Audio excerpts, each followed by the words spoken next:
This is the Bringing Business to Retail podcast with today's guest, Alison Donaghey.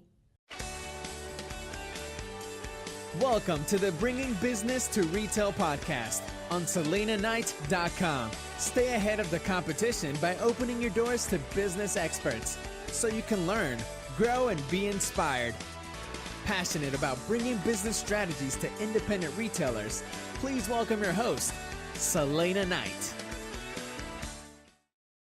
Hello there, and welcome to today's episode of the Bringing Business to Retail podcast. I'm Selena Knight, the retail strategist, and I am here today to help you learn, grow, and be inspired. So thank you so much for taking a little bit of time out of your day to do just that. Now, I sound pretty chipper today, but yesterday, completely different day. Some days just don't go to plan, right? But it's how we react when we're in those situations that speaks to the person that we are, and I guess also to our own mindset. When I did this first interview, keyword here is first, interview with Alison, she turned up late. Now, I am a stickler for being on time. In fact, I'm usually always early. And if I am running late, I literally get heart palpitations. It's just one of my things. Punctuality to me is a way of saying to the person that you respect their time and you value the fact that you're going to catch up with them. So punctuality is one of those things. In fact, it is so important to me. I even put it in my job descriptions. So you can imagine that I have little tolerance, patience for people who are going to be late. Now, if you let me know, it's all good. But I just talk about those people who are habitually late. We all have them. We all have those friends, right? Those ones that you tell to come half an hour before the actual event because you know that means they'll actually turn up on time. Anyway, I happened to have the screen still open, and when Alison popped in, she was apologizing profusely. So she seemed like a nice person, so we decided to jump on in and do the podcast. And you know what? It was amazing. We connected on so many things. Most importantly was probably the importance of customer experience, which of course was a bit of a laugh considering that she turned up late.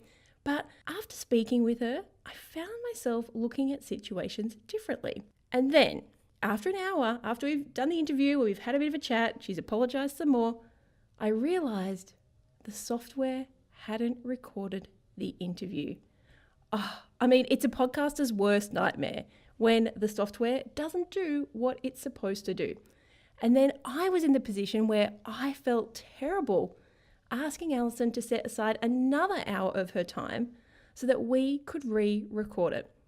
But we had had such a fantastic interview and her story is really inspiring, and I really felt that it would connect with you guys. So I really did push her and say, could we please re-record this? Could we set up a new time? And she was so lovely. Of course, she agreed. And that's how you're hearing today's episode. So we rescheduled and it all went fantastically. Now, I recorded this interview about 4 or 6 weeks ago. It was when we were doing the Scale Your Store launch. But I have to admit, it all came flooding back just yesterday because my busy but perfectly planned day went pear-shaped.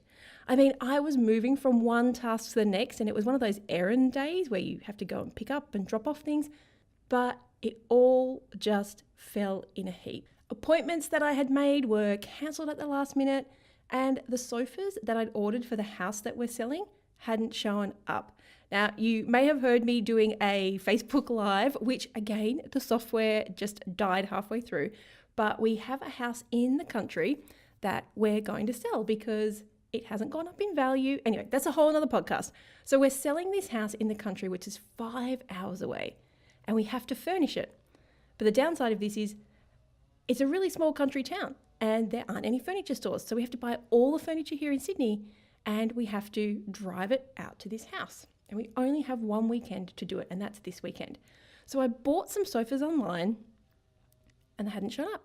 And of course, with all these things going through my mind, with clients, with the membership site creation and with just regular life, trick-or-treating, podcasting, everything, I kind of forgot that they weren't here. And so yesterday I jumped into the tracking to see what had happened with them. And I clicked the link and the website is gone. So I thought I'll go back into Facebook because I'd seen an ad for these sofas on Facebook and it says that the person's account has been deleted. We all know what this means, right? I have been scammed. The website's gone. I'm probably never ever going to see those sofas. But that wasn't actually the stressful part. The money wasn't the issue.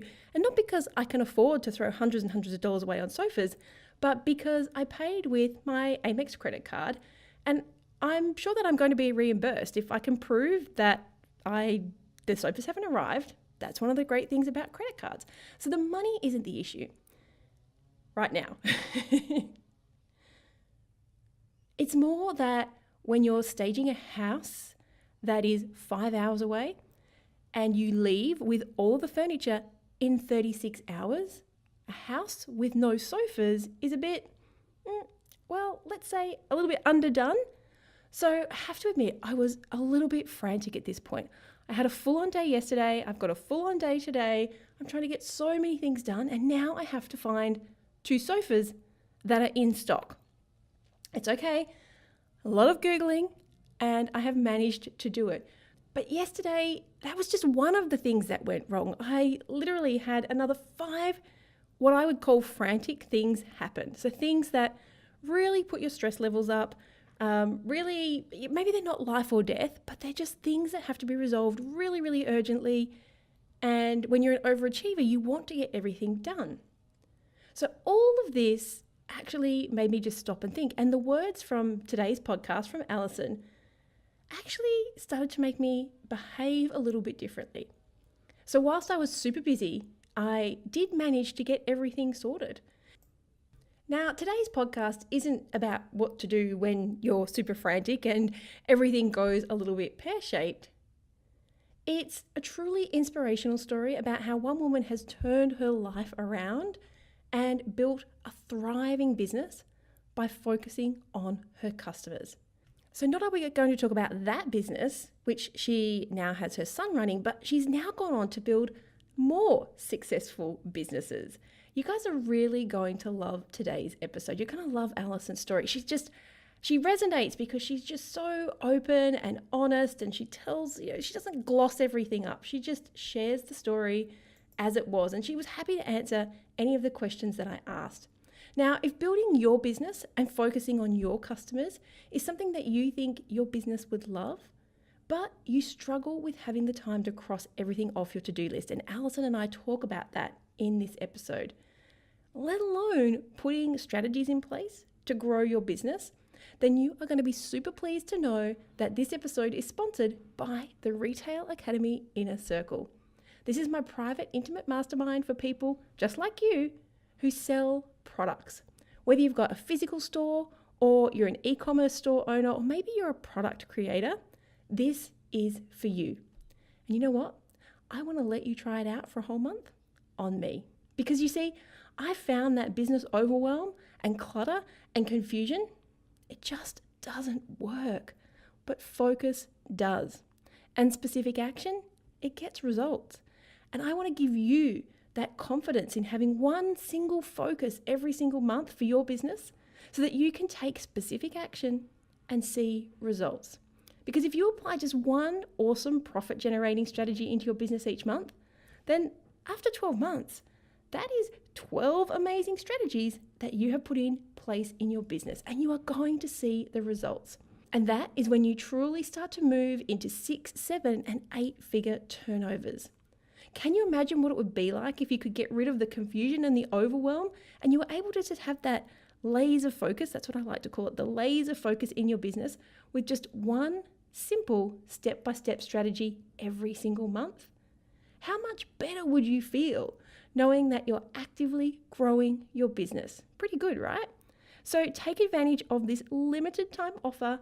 Head over to selenaknight.com/trial and come and check out the Inner Circle for just $1. Now let's jump into today's episode with Alison Donaghey. Hey there, and welcome to this week's episode of the Bringing Business to Retail podcast. Sometimes it can be a little bit difficult to get your head out of that headspace when you're in a bit of a funk. So I brought along today's guest, Alison Donaghey. She's a radio host of the show Think Opposite. She's the author of an international best-selling book, also called Think Opposite. And she talks about using what she calls the domino effect to change your business, to change the world. And she's also a cause and effect strategist. And today she's going to show us how you can expand your mind in ways you didn't think possible. So welcome, Alison. Oh, thank you so much. It's a pleasure to be here. Now, this is a very big call, saying that you can help us change the world and change our minds. Tell us a little bit about yourself first before we jump into how you are going to do some Jedi mind tricks on us. Oh, Jedi mind tricks. Well, I live in Canada. I own business. I have a house painting company that I started 20 years ago. My son is now taking it over. And for the last couple of years, I've been working at Domino Thinking, my second business, just trying to really have an impact in the world. I'm trying to create a movement and just to get people to think about what they think about. Okay, let's just back up there. Beep, beep, beep. Because you just said, because you talk about as fast as I do, that business painting houses. Now, from somebody who was in a very male-dominated industry. So for those who don't know a lot about me, once upon a time, I was an arborist. So we used to cut trees. I used to drive trucks, and I used to also drive heavy machinery. So I know what it's like to be pretty much the only girl in a very, very male world. Tell me a little bit about how you started your own house painting business. Oh, yeah. It's been an interesting journey. It's 84% male, the painting industry sort of as a whole, at least in North America.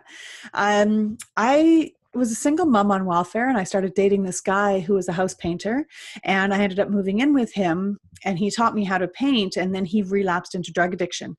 So we went through this sort of horrible 5 or 6 years where he was battling drug addiction, and I was learning how to paint and sort of trying to make ends meet. And then he died in 99. And I thought, oh God, what am I going to do? Well, I know how to paint houses. So I'm just going to start a business, paint houses. If the boys can do it, I can do it. How hard could it be? And that, that's the beauty of youth, right? We don't actually necessarily see things through, which is fantastic. Otherwise we would never do anything. Very true. And then I thought, well, I'll only do it for a year. I dropped out of university earlier, and I went back and got my degree. I got a Bachelor of Arts with a double minor in psychology and sociology, and I'd finished my criminology diploma. And then I thought, I don't know what I'm going to do now. And so I carried on with my company. I got a certificate to teach English. I moved to Italy. I taught English while running the company from Italy. And then my son was like, I want to come back. And so he came back, and I told him that I wouldn't move him again until he graduated. And then I just sort of stuck it out. And so it's been a beautiful business to have. I've grown so much, and I've been able to make an impact and not just in my life, but in the lives of my staff and my community and my customers, which then prompted me to write the book, Think Opposite, because I truly believe that business is this really magnificent way of being able to have a positive impact in the world. Like the domino effect is huge. Okay, I'm going to ask you about systems in a minute. And I've got all these things to talk to you about. Well, I'm here for you. The first question I'm going to ask is, back when you were going through all of this stress, and I know it was quite some time ago, but you were dealing with obviously a lot of personal issues. You had children. You're being kind. What is an understatement? And clearly you had to find, a way to eat. So when you decided to paint houses, did you go and work for somebody else, or is that when did you just kind of take over your boyfriend's business? Like, what happened there? Well, he was pretty much under the table. He didn't do things above board, and that always made me really uneasy. It wasn't my business. I got paid. I declared my earnings, whatever. But I didn't enjoy the phone calls that he used to get. And I thought, well, if I'm going to do this, I'm like 100% legit. And I'm doing everything that I can to make it work. I was fortunate in the so far as that he had taught me how to paint. I knew how to paint. I'd painted for his company. I had glimpses of how bidding was done and sort of why he picked the product he picked, but truly I knew nothing. And I Which is thought, probably a good thing, right? Because like you said, if you did know all this stuff, I think it's a lot like opening a shop. If people told you how freaking hard it was, you wouldn't do it. that's probably why I stayed single, because I understand marriage is a lot of work. Right? Like it's, I think it can be pretty challenging. But when you're on welfare, there's not too many places to go but up, really. And I was fortunate. The economy was just starting to take off. And so I mistakenly thought I was just a rock star. And every year I kept doing better and hiring more staff. And I'm like, I got this. And then the economy crashed in 2008-9. And I was like, well, I don't have this. This was a very humbling experience. And I realized I had an awful lot to learn about business. But it would mostly just learn on the go and keep your head down, stay in your lane, and try not to pay too much attention to what other people are saying and doing. Okay, so with that, you said that you moved to Italy and you still managed to keep the business running. Everybody sitting here is thinking, I want to know how she did that or does that. I want to know, because you said your son's taking over the business, so it still exists. So it does. How did you get your business to this point where you were making money, you're employing people, and you can also move to another country and still be making money out of it? Yes. Well, I had somebody here that was actually supposed to be taking things over and taking the responsibility of it. And if I came back, we were going to be partners. But I ended up basically coaching her through all of the estimating, all of the problems. I was still phoning clients from Italy. So I was really buying an awful lot of phone cards and making a lot of phone calls, just trying to keep it all going, because I didn't know if I'd go back or not. And I didn't want the business to collapse. And then when Italy didn't turn out, I'd gotten sick. My son wanted to return. And I thought, okay, well, it's a good job. I sort of stayed as involved as I did, instead of just saying, hey, little bird, go fly and figure it out. And then when I got back, she hadn't really contributed as much to the business as the original plan was. And then we just went our separate ways. So, yeah. So just digging in a little bit deeper there, you said, I am 100% with you. Guys, please don't start a business in the middle of a global financial crisis. Not that you did, but I did. Then you wonder why it's a little bit slow to get started, but that's okay, because if you're starting, like you said, if you're starting from that bottom point, it can only get better. Right. Economics was not my thing. It just seemed like a good idea at the time, but that's okay. Went on to be fantastic. But you kind of rode the nice high, and then you hit that economic downturn, but yet you're still here when tens of thousands of businesses around the world aren't. Can you give us some insight as to how you managed to, I'm assuming, differentiate your business, because you wouldn't still be here if you weren't different or better or cheaper, or something has to be different for you to still be here. So how did you go just deciding what that difference was going to be? Oh, I don't think it was actually a conscious choice. I think I just stumbled along. And now in retrospect, I can see what I did that was different. But in all honesty, if I said I was doing it with any level of consciousness at the time, I would be lying, because I was just trying to put food on the table. I was just trying to get through my day. And then from that, I was trying to make sure my son could play the sports that he wanted to play, or go on the scouting trip that he wanted to go on, or maybe we could have a holiday. Like, what was that all about? Right. I didn't really start paying that much attention to business until the economy crashed. And then looking back, I think sort of my secret sauce, I suppose, was the fact that I was female, and I didn't try to be a dude.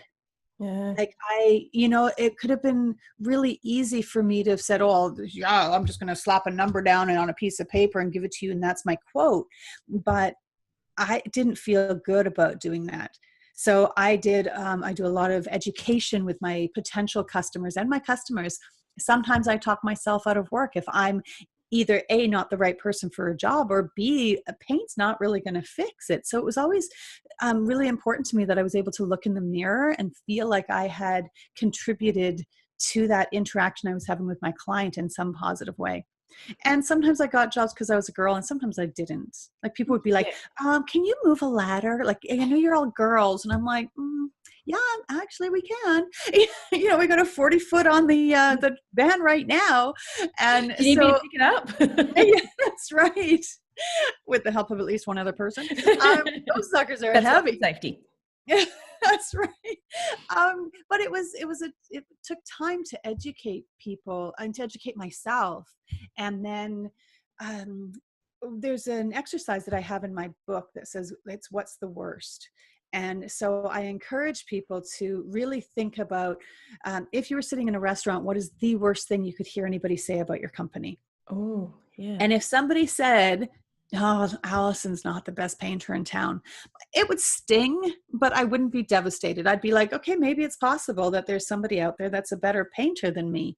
But if somebody said to me she didn't provide value, or I felt like she ripped me off, I would have to stop what I was doing, interrupt that conversation, and figure out how to fix this, because that is like soul wrenching. Like I would be devastated to hear something like that. Then when I started looking at my business, everything that was working really well in my business was aligned with me giving value. With the way I supplied my estimates and the education that I gave, I've created a color consultation process to help people empowered to pick their own colors. And then the areas of my business that I realized wasn't working well are the ones that weren't aligned with this, what's the worst thing for me. And so when I noticed that, then I could start correcting those things. And now my company is very much in alignment. We're going through a transition because my son is taking over, and he has very different triggers and pain points. And so now we're adjusting to make sure that they fit his as well. But I think go ahead. I was going to say, it was interesting. You told me before that when you do your estimates, you don't just do a straight out bid. You actually do things like how much the ceiling's going to cost, how much the baseboards are going to cost, how much the walls are going to cost, how much the doors are going to cost. And that seems so laborious, and you can see why people just don't do it. Yeah. But like you said, when you take your why, your key value being value, your key internal thing that you want to give to others to be value, I look at it that if you gave that to me, I've got two options. One is I can choose to be a tight ass and go, don't do the baseboards, don't do the ceiling, don't do this, don't do that. But then what it also does is it makes me see that if I cut those things out, the finished product is not going to be what is in my head. Whereas if you just tell me, let's just say, it's $1,000 to do this room, or, we can not do this and not do this, and it will be $600. Even though you've kind of told me that's $400 difference, in my head, it still looks like the $1,000 product. Does that make sense? Yeah, it does. Because I don't have the value of each one of those things. So I have to give you like the virtual high five, because it sounds like the opposite. It sounds like if you itemized all these things, customers would be like, what do you mean you're charging me $250 for this? Why are you charging me $100 for doors? But that's the wrong kind of customer, right? Mm-hmm. Yeah. The kind of customer who looks at it and goes, oh, okay, that kind of makes sense now. Mm-hmm. I don't think I want to take anything out because I want the finished version. Right. Well, and ultimately it just comes up to providing my customers with choices, right? They can phase it out. So say they can't spend $1,000 at once, maybe they can spend $350 three times, right? And do it in phases, and they can pick and choose what they want done. Or maybe they do have a little bit of painting skills, but they can't go up and down ladders. So then maybe they'll go, okay, you know what? Fair enough. I could probably do the doors myself because I can do all of them from standing. Yeah. Or I can paint the window, or whatever the case may be. And then I give them tips on how to do a better job with those, because their satisfaction at the end, regardless of what they've ordered or if they've ordered, their satisfaction is the most important thing to me. Mm-hmm. And so all of our systems is set up so that I can ensure that they're satisfied. The way we check in, how often we check in, we give wine as thank yous at the end. And so we'd give wine for referrals. So we were always trying to stay connected with how can this be a good experience for both of us. Win-win is extremely important for me. And especially painting, I'm thinking so many people would think, people only get their houses painted every 10 or 15 years. Mm-hmm. which is kind of true, but most people don't get the whole inside and outside painted unless they're doing a major remodel. So Right. maybe you do the inside and then maybe you get some work done and you still have to go and touch that up. And then maybe you do the outside. So really you keeping in contact, maybe it will be every 5 years, but you being different and memorable is going to make them come back to you. Mm-hmm. Well, and there's companies in town who are just like, oh my God, if I hear I'm bidding against you, I just walk. Right. And I'm like, I love it. And there's companies too who will be like, oh, I've seen your estimates. No wonder you get all the work. But people aren't willing to invest the time to do what I do because their value comes from something else. Yeah. Right. And so if they're finding a way to niche in their business, in their way, they're going to be successful with their types of clients. And those clients probably won't pick me because my pain point is being satisfied in a way that doesn't make sense to them necessarily. So what you're saying is there's customers for everybody. You don't have to worry, not that you don't have to worry about the competition. You just have to define yourself and really dig into those values. And I think for mine, I was just thinking, if I was sitting at a table and somebody said something about me, I think mine would be, she never taught me anything. If I worked with her and I didn't learn a thing, that would make me cry. That would just be, I have failed the world. Right. And so then in your business, all of your processes from the moment that somebody goes to your website or picks up the phone or calls you, whatever it is, whatever your process is, at every single step of the way, if there is a check-in that somebody's learning something or a free offer so that they can, get this extra research or whatever the case may be, is going to satisfy you because you're not going to have to hear, oh my God, she didn't teach me anything. And you get to be so beautifully aligned with everything you're providing your customer or client because that's who you are. That's your pain point that you're fixing. And then in turn, your client has a pain point that you're addressing as well. And so I think we often think about our client's pain point first, but I think we need to think about our own pain point first. Otherwise, we're jumping through all of these really uncomfortable hoops that make us feel awkward in our own skin to please somebody who may or may not even be the right fit for us. So if somebody was like, I need the best painter on the planet at my house, I would just be like, I'm out. Like, I can give you a name of somebody who is going to spend 72 hours painting one door. That's not going to be me. That's not going to be my crew, but I'm happy to help you find somebody like that because I want to give value. Yes. Right. And I don't see spending 72 hours to paint a door is good value. So that doesn't align with anything I want to offer. No, it just makes me think. Yesterday, I had a conversation with a retailer who was opening another store in a completely different field in a big shopping mall. And they contacted me because they wanted someone to help them hire. Now, I have this awesome process. It's pretty much guaranteed to find you the right people. My churn rate is about 2.5 to 3 years for an employee, which is huge in retail. Huge. And I've even had people who use this same system to sell their businesses because all it does is find you the right person. It doesn't really matter what you want that person to do. In this case, she wanted someone to buy her business. And so I was trying to explain to him, he said, I need you to write all my HR policies. I was like, you're in retail. You kind of only need 10, what to do for a refund, what to do for an exchange, how to open the shop, what to do with the money, what to do in an emergency. Like, you've got another shop. Why don't you just use those? No, it's different business. I was like, well, one's selling X and one's selling Y. You're still selling. Like, they're both retail shops. It's just a different product. Right. No. I said, okay, well, I can help you find the right people. That's my job. Like, that's what I am great at. I can help you write position descriptions, all that. No, I need it. So anyway, he called me back and he said, I've hired a HR company to write my store policy. It's 150 pages to do the job ads, to hire the people and to do the performance appraisals. And I said, the first thing I said to him was, cool. Are you going to pay that store manager that this person hires for 2 days to read the 150 page manual? Because that's, if that's their job, you're going to have to do that. No. They have to learn that themselves. I was like, you might want to ask the HR company about that. And then he said something else. And I said, well, how about you give me a call when you don't have any staff in 6 months? They've all left. So what do you mean? And I said, Look, I don't think you and I are aligned. I actually create businesses that customers like to come into and people like to work in. And it doesn't sound like that's what you're looking for. And that's what you're looking to create. And he said, no, my business is here to make money. I went, yep, that's not a problem. I can help you make money, but I also like to have businesses that people like to be in. Thanks very much. Yeah. And it was just that value. It was like, good. You can pay the HR company $6,000 to do all that for you.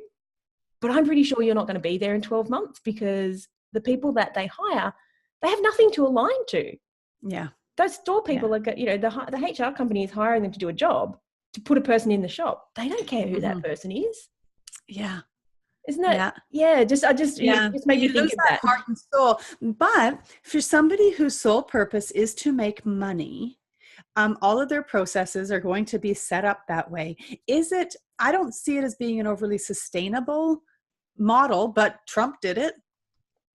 So, and I don't think he did it with his personality. And so for some people, they can be very successful if everything that they're aligned to, they're going to attract people that just want to make money. They're going to attract commission salespeople. Yes. And they really don't care what they're selling. And then but it's when you can identify the businesses that you want to work with because of what you could overhear somebody in the restaurant saying about you, then they can find somebody who doesn't want somebody to think that they're not making money or whatever the case may be. But it does allow us to beautifully stay in our space. Do you think that people I'm trying to think of the right word. I'll say it and then we'll see if we can figure out the right. Do you think people get a little bit stuck, is not the right word, and unable to make money because they are too hooked up in this concept of, I'm thinking, I'm not explaining this very well. Let's talk about, it usually happens in the health and wellness space, right? They feel like they can't charge for their services because it's a service and community and things like that. Do you think that it's possible to get caught up in this, it's not okay to make money if I'm helping people? Does that make sense? Oh yeah, people get stuck in that all the time. I get stuck in that every once in a while where I'll be with a client and I'll just be like, can I just do this for free for you? Because, and sometimes I do. Yes. Sometimes that's an itch and I just got to scratch it. Mm-hmm. But I try to have parameters around that. And so it does feed my sort of humanitarian piece. Like we just painted the Boy Scouts hut. Yeah. They have no money in their budget. I know a woman whose kids have all gone through it. My son was in it when he was little. We are happy to paint it for free. So it's picking and choosing. I think it's good for the soul to sometimes just donate your time and your services, that sort of thing. But I think it's very, very important to have a parameter around it so that it makes sense. I had a doctor, I think I talked about this in my book, because I break my book down into self, which is like, what's the worst you could hear? Like, understand who you are in your business and why you got started. Then I deal with staff and customers and community. And when you're dealing with community, it's so important to have a message that is aligned and clear and spoken about. One, it's super easy then to say no to people who don't fall into that parameter. And I think it makes you okay to charge what you charge, because over here you're offsetting it with some community service. And I think it's really good for a corporate soul to do that. Yeah. So tell us, so there's 4 pillars of the book. We've talked a lot about your own self. We've dug into that. Yeah. I talked a little bit about staff. Let's just quickly jump in there, because the people who are listening more than likely have staff, whether they're physical staff or even remote staff. Tell us a little bit about how we can think opposite when it comes to our staff. Right. The number one thing that I see with businesses is that they treat their staff like an inconvenience. Like that guy that I had a conversation with. Right. And they're not. Like, I would still be on welfare if I didn't have staff helping me make more money, get off welfare, do the things that I wanted to, have the life that I wanted to have. I needed staff in order to make that happen. And I could have gone through it just thinking staff were a commodity. And I think at the beginning I probably did. It was like, oh God, I have to have staff. But I morphed into this appreciation for my staff. Like, I care about what their goals are. I have actually helped staff start their own painting companies because that's what's important to them. and then they've sometimes left and come back and left and Not come back. easy. Right? They get a bit more information on how to run the business, and then they go back and try again. Because I don't believe in scarcity. I don't pay any attention to who my competition is. I think that's misplacing my energy. I just focus on the client that's in front of me and doing best by them. And everybody else can do what they do. Like, they can do them, I'll do me. And even when I do hiring, I do group interviews, which is kind of unusual. Yeah. That too. And, right. So I'll bring, like, say 15 people who are applying for, say, 5 positions, because we hire more people in the summer and less in the winter. I get them to play games and interact with each other and pretend they're the interviewer. They come up with a question and they ask everybody else the question, like a speed dating type thing. And I just watch how people interact. Because my favorite question in the group interview, and it all goes back to what you just said. It's the only reason that I'm mentioning this is I ask them what they want to achieve in life in some way, shape or form. I might phrase it slightly differently. And the reason I ask is because a great example was one girl who I wanted to hire to be the store manager. She came up with this. She said, I want to buy my family a house. Like, that is our one goal in life. And so we went through the interview process. We offered her the job. She came in the next day and she said to me, I don't know what to do. She was in tears. She said, I want to take your job, but I've just been offered another job that pays 40% more, but I hate it. And I said to her, how many years would you have to work in that job to get, you said you wanted to buy a house. Do you know how much money you need? She said, yeah. I said, how many years would you have to work in that job to get what you need? And she said, 3 years. I said, well, that means you would have to work with me for like 5 years to get to the same point. And I don't feel like I'm allowed to do that. I don't feel like, if that is the thing that you want the most in life, I'm going to tell you to take the other job. Yeah. It's only 3 years. You can come back after you've done that. You can come back and work for me. There'll be a place for you. And It's exactly what you just said. Just taking in this, don't be in that scarcity mindset. And of course, she ended up being one of our best advocates, and she would always pop in. And you don't have to dislike people because they don't want to work with you, or because they do need the money. Like, at the end of the day, it's okay to be selfish for a period of time to earn money. Yeah. You need it. Yeah. Oh God. Yeah. Yeah. Like, every day of my life hasn't been like rosy. I haven't woken up every day going, woohoo, I get to paint another house today. Like, it was never my dream job, but I have found ways to love what I do, because that goes back to the pain point, right? I like educating customers because it makes me feel good that I am helping them make a decision. And I believe I've raised the bar with people, with trades in the city I live in. People are expecting more. I've had clients say, hey, I'm not going to let my plumber get away with this now. And I'm like, can you delete my name out of it? But we're definitely raising the bar. And I think that comes with having good staff as well. Like, my customers are always phoning me saying, I love your staff. And I'm like, yeah, because we love them. Yes. Like, my staff know we're pouring love on them all the time. Like, if there's anything I can do, we even do this every month.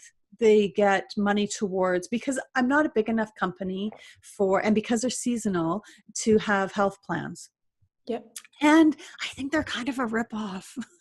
I don't know what they're like there, but here you get a life insurance, but it falls apart when you leave the company. So you're paying into something that's only good while you're with the company. That feels like hostage taking to me. Yeah. Yeah. Yeah. It's different in Australia. We have free healthcare. So we're very lucky. We have free healthcare up until a point, but a lot of companies will want healthcare because it'll pay for prescriptions or chiropractor. So we can see our doctors for free. Right. And when there's a sliding scale for prescription and that sort of thing, the dentist is over and above. So a lot of these sort of fall within this. So all I do is I've picked a certain amount of money every month, and they can use it for any mental health, anything. So if they want to get a pedicure, I don't care if that's going to make you feel good, go and get it done. If you want a massage, if you want to go to the dentist, your kidneys, glasses, I don't care. Just access the money. We'll add it as a bonus on your check. And then at the end of the year, if you don't use any of it, we'll just pay you out. And so it's the things like that. And that's not going to work for every business. No. We do love tokens. So every other week between paydays, my staff give love tokens, virtual love tokens, to other people on the crew that they feel show up for work well, get along with others, try really hard, making the sort of the most gains in their skill set. And everybody votes, and the person with the most votes gets some cash between paydays, and it's a beautiful way of people feeling like they're making an impact by doing what they're doing. And so there's always ways. And it doesn't have to come down to money. Like I was just thinking, just saying thank you. Like sometimes, like I quite often send my team messages that just like, have I told you lately that you're awesome? You know, because they'll do something that I maybe forgot about. Like I was just thinking, I sent Mooks, my editor, who'll be watching this, I coughed in an interview, and I usually make a note so he can just skip straight to that point, and I'd forgotten. And I said to him, oh, you published that episode, I forgot to tell you I coughed. And he's like, oh, no, I saw that, because he could see it in the little wave. I was like, oh, he said, oh, no, I got that before I published it. I was like, have I told you lately that you're awesome? Yes. It's just nice being told that you're wanted, right? And that you're respected, and that costs nothing. Mm-hmm. Yeah. All right, well, and you know, this in between payday, it's $50. Like we're not talking, it's not hundreds and hundreds of dollars. It's just a way. And often they'll just go out and buy, you know, Tim Hortons, like donuts and coffee for everybody with their money, right? So they're giving the love back. And so it's more of, it's an opportunity for people to go, oh, I work on a team that appreciates me. I just want to quickly touch on one thing, because I know it is a little bit of your specialty, and we've talked a lot, and I don't want to not waste too much time. That's the wrong word. Waste is completely the wrong word. I don't want to jump in because it could be a whole extra episode, but we talked about the economic downturn and, you know, even just seasonality of business, which can put you into that kind of roller coaster where you do get into the dip. And I know even personally, you can find yourself doing a little bit of whinging, hanging around in those Facebook groups where you feel much better because everybody else is doing crap as well.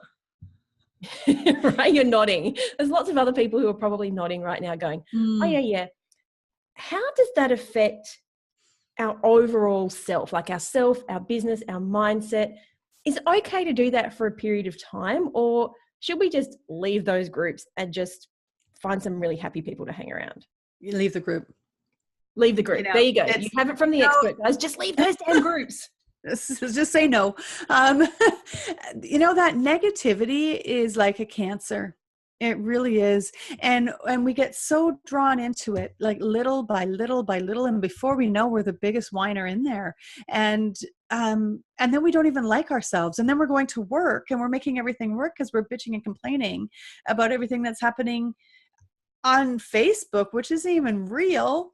and then our staff leave, and so we end up in this horrible downward spiral. I think if you start spending time with people who are using a lot of victim statements, if you find yourself, you know, it's not fair, why is this happening to me? Those kind of victim statements, you know, stop and start understanding that all of the choices you made got you to where you are. And if you want things to be different, you got to make different choices. So you got to take some action, right? Absolutely. Yeah. Like I don't think there's necessarily anything wrong with taking a break and going, I am just going to regroup, but give yourself a time limit. Like, even if it's like 30 minutes on a clock, if that's what you need, or maybe it's a long weekend where you're going to leave town or something. But get back into it. The only way I believe to combat that is to just keep moving. And even if you make what feels like the wrong decision later on, at least you took a step, right? Well, yeah, there's nothing worse than stagnant. And if you're heading in a direction, it ends up not being necessarily the direction that you want, at least you've got momentum behind you to shift gears and go somewhere else, right? And most businesses, smaller businesses, are pretty easy ships to turn. Like it's not difficult to go in on a Monday and say, okay, guys, we slipped into this. I don't like where it's heading. We're going to create a whole new policy around this. What do you think? Where do you see this going? What's your thought about this? Like include your staff. They see things that you'll never see. Oh, that is so true. And I was just thinking about, have you seen that stop video? I'll have to find it on YouTube. It's like a lady walks into the therapist and she's talking about how bad her life is. And he says, well, I've just got one thing for you. Stop. And so every time she says something, he's like, stop.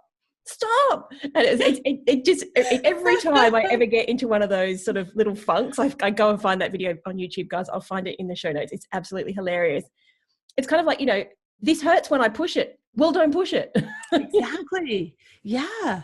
And, misery loves company, sadly. Oh, yeah. And so when we're feeling a little bit miserable, I personally hate having miserable people around me because I don't want to feel more miserable than I do at that moment. And just because somebody else is having a bad day doesn't stop my day from being shit. And so I don't see an upside to listening to other people whining and complaining. As soon as I get around it, I'm just like, I'm out.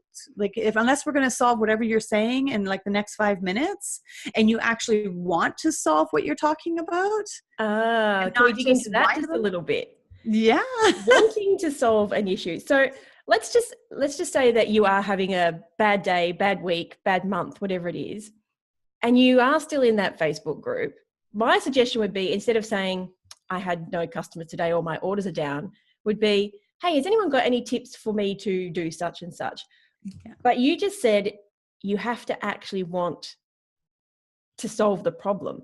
Yeah. Why would someone not want to solve the problem? Fear of success. And I think I've heard somewhere that that's like the number one fear is that people think, what if I'm really as great as I could be?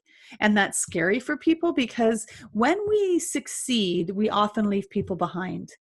And that can be sad and scary. And like, I know for years, my parents said to me, well, when are you going to get a real job? And I'm like, I have 18 staff. I'm making good money. I own more than one property. And you want to know when I'm going to get a real job?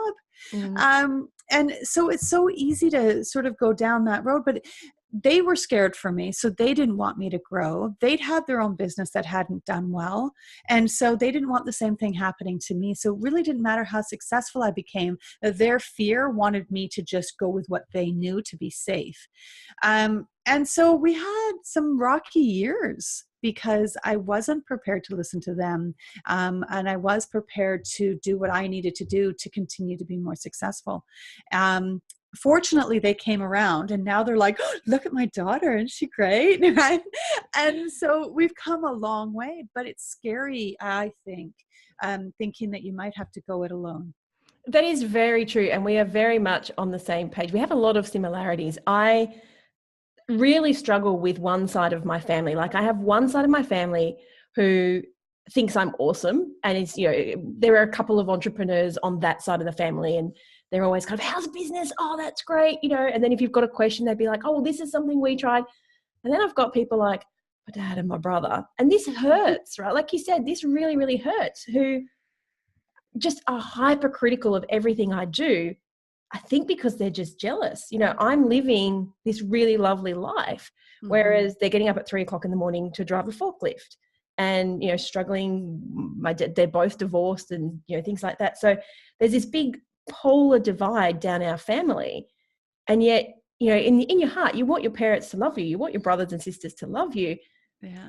But you almost have to distance yourself because you can't let them bring you down. And that is so true. So I was just thinking when you said that, it took a very long time. Like I've been doing this for over a decade now. And it would almost be when I would see him, I'd just be like, oh yeah, it would never be like, I just won an award. You want your parents to be so excited for you if you win an award or, you've had your best year ever. But I always felt I had to kind of dull that down.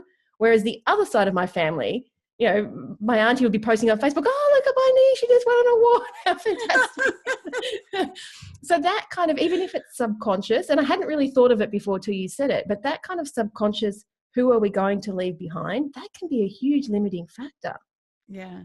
And it's not that we necessarily have to leave them behind. Like you don't have to leave your dad and your brother behind, no. But it will change the nature of your relationship. And maybe we can do things that get them aware of what's the worst so that when they're driving their forklift, they can bring their own personal meaning to that.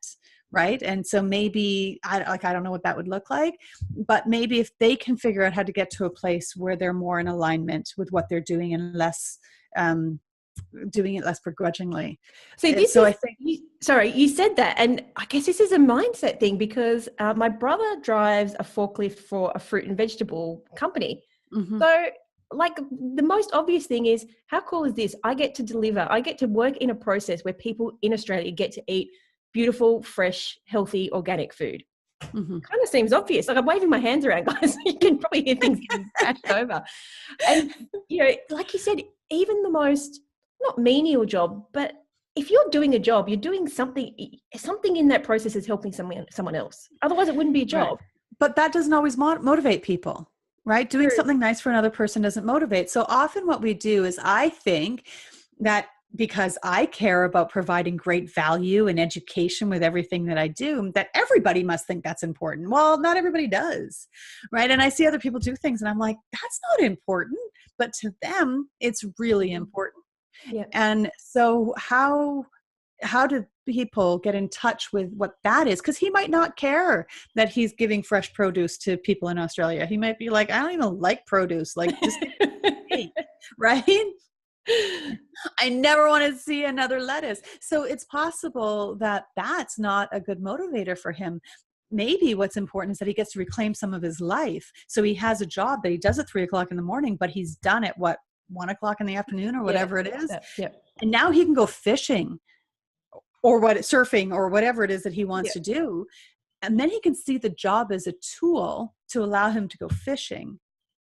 Now his relationship with that job is different because it's not that direct, I need to educate somebody, so I'm going to incorporate all this education in this. For him, it might be like, this is a tool so I can do that.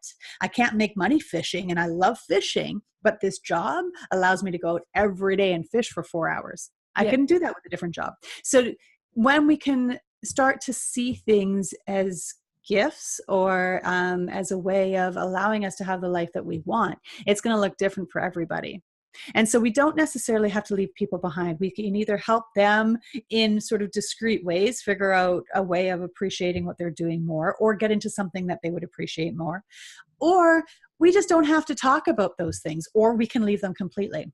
But sometimes when it's family, we don't want to walk out on them completely. No. So then maybe you just don't talk about work. Maybe you guys just have an agreement that we just don't talk about work. Yeah. But hey, let's talk about food because we love food or whatever. Yeah, fishing.